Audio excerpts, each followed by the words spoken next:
The special population I did my case study on was breast cancer. To better understand breast cancer, it helps to understand how any cancer can develop. Cancer occurs as a result of mutations or abnormal changes in the genes responsible for regulating the growth of cells, keeping them healthy.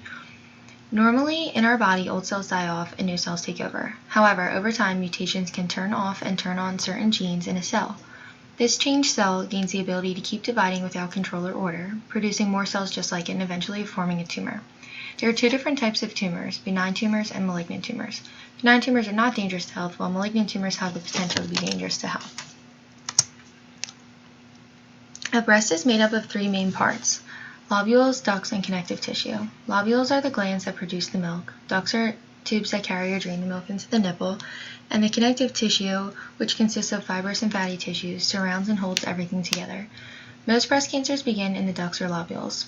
Breast cancer is an uncontrolled growth of breast cells. It refers to a malignant tumor that is developed in the cells of the breast. Over time, cancer cells can invade the nearby healthy breast tissue and make their way into the underarm lymph nodes, which are small organs that filter out foreign substances in the body.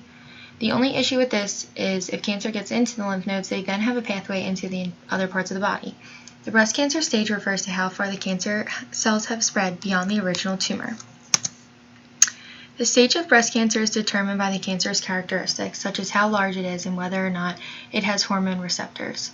Breast cancer stage is usually expressed as a number on a scale of 0 through 4, with stage 0 describing non-invasive cancers that remain within their original location, and stage 4 describing invasive cancers that have spread outside of the breast to other parts of the body. The stage number is calculated by the T&M system, along with a few other things. T is the size of the cancer tumor and whether or not it has grown into nearby tissue. N is whether or not it is in the lymph nodes, and M is whether it is spread to other parts of the body beyond the breast.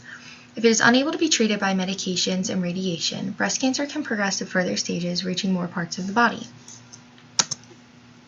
Although breast cancer is most common in women, this form of cancer can also develop in men.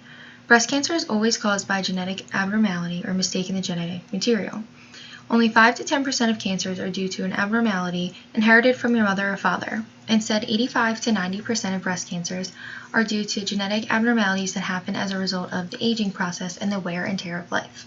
In general, this type of cancer does not cluster in families. About 1 in 8 U.S. women will develop invasive breast cancer over the course of her lifetime. In 2019, an estimated 268,600 new cases of invasive breast cancer are expected to be diagnosed in women in the U.S., along with 62,930 new cases of non-invasive breast cancer.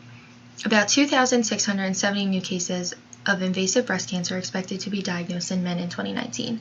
A man's lifetime risk of breast cancer is about 1 in 883. Besides skin cancer, breast cancer is the most commonly diagnosed cancer among women. A few signs and symptoms of breast cancer include a new lump in the breast or underarm, thickening or swelling of part of the breast, irritation or dimpling of breast skin, any change in the size or shape of the breast, and pain in any area of the breast. Individuals may or may not notice signs and symptoms of breast cancer and may not find out they have a stage of breast cancer or a concern until they receive some type of an examination from a doctor.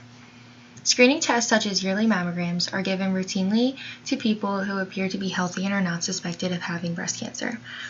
Their purpose is to find the breast cancer early before any symptoms develop, and it's usually easier to treat. There are also breast ultrasounds and breast MRIs that make detailed pictures of areas inside the breast so you're able to see if there are any abnormalities. Diagnostic tests such as biopsies are given to people who are suspected of having breast cancer, either because of symptoms that they may be experiencing or a screening test result. These tests are used to determine whether or not breast cancer is present, and if so, whether or not it has traveled outside of the breast. Diagnostic tests are also used to gather more information about the cancer to guide the decisions about treatment. Staging tests are done to find out if the cancer cells have spread within the breast or other areas of the body. There are many risk factors associated with breast cancer. Some you can change and some you are not able to change. A few factors you cannot change are your age, genetic mutations, reproductive history, and your personal history of breast cancer or diseases. Risk factors you can change include physical inactivity, being overweight or obese after menopause, taking hormones, and drinking alcohol along with your diet, and smoking. Breast cancer is treated in several ways. It depends on the kind of breast cancer and how far it is spread. People with breast cancer often get more than one kind of treatment. The most common treatment is surgery, but there's also chemotherapy, hormonal therapy, biological therapy, and radiation therapy. There are many different effects of breast cancer on exercise. Factors influencing the ability to exercise include the type and stage of cancer, the treatment, stamina, strength, and fitness level of the individual. Cancer and cancer treatments causes profound debilitation and leads to reduced physical function and impaired quality of life. For example, an important indicator of physical fitness and function is aerobic capacity, which has been observed to decrease by 10 to 33% over just a 12-week period of chemo for breast cancer. Almost a third of breast cancer survivors who have aerobic capacity below what is required for functional independence. Individuals can experience side effects such as nausea, vomiting, fatigue, pain, anxiety, hair loss, depression, and changes in self-esteem and body image. Long-term effects of cancer necessitate adapting an individualized restorative exercise program to minimize the risk for injury or lymphedema.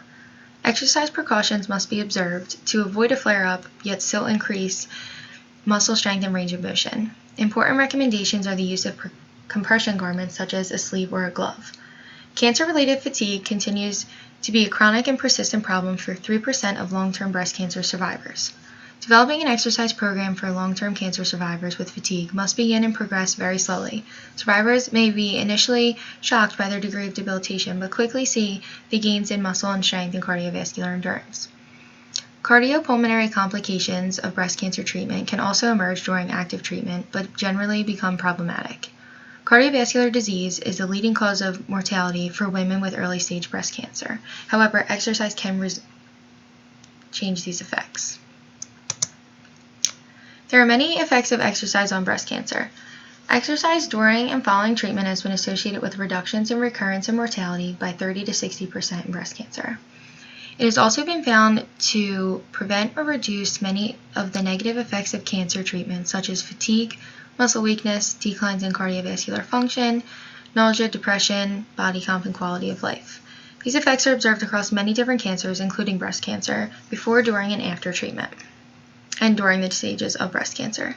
For example, the incidence rate of breast cancer-related lymphedema ranges from 6 to 70%. Lymphedema is swelling in the arm or leg caused by a blockage in the lymphatic system. It's usually caused by lymph node removal or damage due to cancer treatment. Breast cancer survivors who engaged in slow, progressive program of resistance exercise, for example weightlifting, not only strengthened their affected arm, but also had a lower incidence and severity of lymphedema. Survivors should be referred to restorative exercise to reduce fatigue, weakness, risk for lymphedema, pain, and improve functional ability. Further, physical activity during and after a cancer diagnosis is also likely to be relevant for improved survival for those diagnosed with breast cancer. There is also an increased or better mobility, and it helps to keep your bones healthy. After cancer treatment, many people feel that they are lost in a mental fog, having trouble with their memory and their focus, which is known as cancer fog. Exercise can help with this fog, and it will help clear your head. For my case study, Jane is a physically active 56-year-old woman who visited the doctor for symptoms she had been noticing in her right breast. She had a lump underneath her armpit and in the breast area, and redness around the breast and dimpling of the skin. Once the symptoms were looked at, she got a mammogram and a biopsy to find out she had stage 2 breast cancer. Jane got a one-sided mastectomy with lymph node removal, followed by radiation to lower the chance of the cancer coming back. Some symptoms included fatigue and weakness, joint stiffness, limited arm and shoulder movement, and tenderness. Due to symptoms, Jane should do low-impact activities to avoid any more pain or complications. Jane is not experiencing and does not have anything else clinically relevant to worry about. Some goals for Jane include staying active, gaining strength to prevent bone loss from treatment, and boosting mood. Prior to exercise, she should have an evaluation done on her to make sure her body is in the right condition to exercise. During this evaluation, they should focus on her arm and shoulder mobility prior to any upper body exercise. This is because she may respond differently to inflammation and injury on the right side of her body that she underwent surgery on. Some risks include blood clots developing in the leg, bone loss, which is also a fracture risk, dizziness, and loss of balance. Any modifications and special recommendations for her are that we may have to modify any program depending on symptoms and any feelings of fatigue. First few sessions should be monitored. She should avoid strenuous activity due to the brittle bones and avoid balancing activities due to the fatigue and lightheadedness because it can be dangerous to her. For aerobic exercise, she should exercise 3 to 5 days a week. She should start at 3 days and progress to 4 or 5, depending on her overall being and fatigue level. She should do low to moderate intensity exercise, being 30 to 60% of her heart rate reserve, starting at a lower intensity and progressing to a moderate intensity. She can do 150 minutes per week and can separate the time of days however she feels comfortable. If she is unable to do 30 minutes a day, she can break it up into 3 10-minute sessions or 2 15-minute sessions. She should participate in prolonged rhythmic activities using large muscle groups such as walking and stationary cycling. For resistance exercise, she should exercise 2 to 3 days a week. She should start at 2 days and progress to 3. She should start with supervised sessions at a very low resistance, being less than 30% of her 1 RM, and progress with the smallest increments possible. There is no upper limit on the weight to progress to. She should start with 1 set of 8 repetitions and can eventually increase to 2 sets or even 12 reps. She should do weight-bearing activities that include all muscle groups, sit stance, and use light resistance bands that could potentially use like dumbbell weights in the opposite arm. We want to modify resistance training for her because a big part of cancer and being a survivor is the side effects that occur from the various treatments given. Side effects including brittle bone, which lead to a risk of fractures, and muscle weakness and fatigue. So resistance training is a concern. Also, due to the pain in her arm, watching for her arm and shoulder symptoms is a necessity.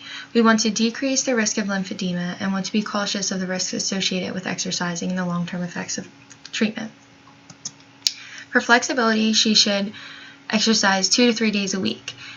She should start at 3 days a week and progress to 4 or 5 depending on overall being and fatigue level. She should move through a range of motion as tolerated, paying attention to the right arm. She also may have to modify movements in the right arm depending on pain and fatigue. She should hold these stretches for 10 to 30 seconds, and the stretching or range of motion exercises for all major muscle groups should be completed. She should address specific areas, such as her shoulders and arms, of joint or muscle restriction that may have resulted from treatment with steroids, radiation, or surgery. Improving balance for her not only reduces her fall and fracture risk, but also builds movement confidence.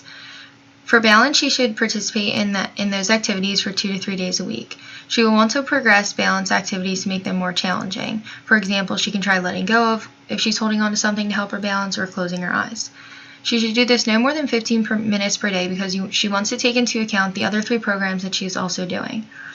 She can stand on 1 foot, she can stand on her 2 feet, she can do tightrope exercises, calf or heel raises, front, back, and side leg lifts or raises, and even grapevines. To progress and have an added challenge, she can try the exercises with her eyes closed or on 1 leg. Any modifications that we want to consider are just you want to start easy and then progress her to ensure her safety. In conclusion, if exercise isn't already incorporated into the daily routine of the individual, it should begin as soon as possible after diagnosis to enable the survivor to obtain optimal benefits and improve tolerance for treatment. It is never too late to begin an exercise program, being that it has many positive effects on the body, no matter what the health complications one suffers from are. And these are my references.